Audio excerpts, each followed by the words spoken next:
Conquering the passive voice, common mistakes and fixes.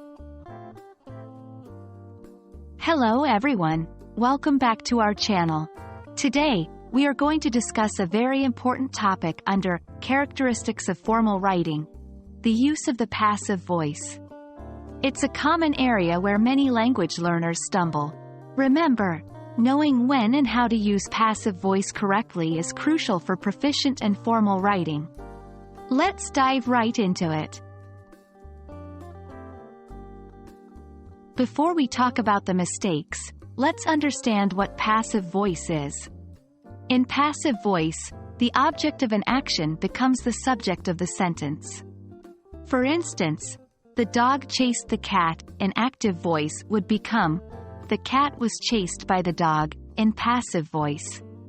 Passive voice is often used in formal writing to emphasize the action rather than who is performing it. Now, let's delve into some of the common mistakes people make while using passive voice. Mistake 1. Using passive voice unnecessarily. The first mistake is using passive voice when it's not necessary. Remember, passive voice is not always the best choice.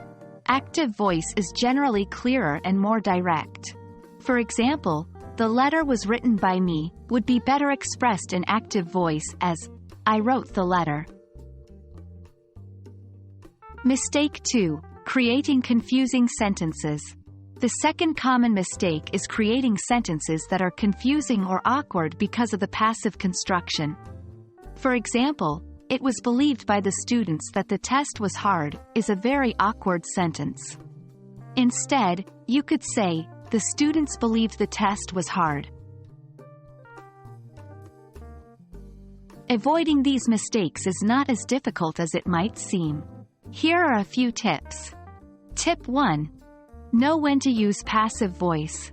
Use passive voice when you want to emphasize the action, when the actor is unknown or irrelevant, or when you want to create a formal or impersonal tone. If none of these conditions apply, it's probably better to use active voice. Tip 2. Keep it simple. If your sentence sounds awkward or confusing in passive voice, switch to active voice. Don't sacrifice clarity for the sake of using passive voice. That's it for today, folks. I hope this video has helped you understand common mistakes while using passive voice and how to avoid them. Remember, practice is key. Keep writing, keep practicing, and you'll master the use of passive voice in no time. See you in our next video where we will continue exploring the exciting world of English language learning.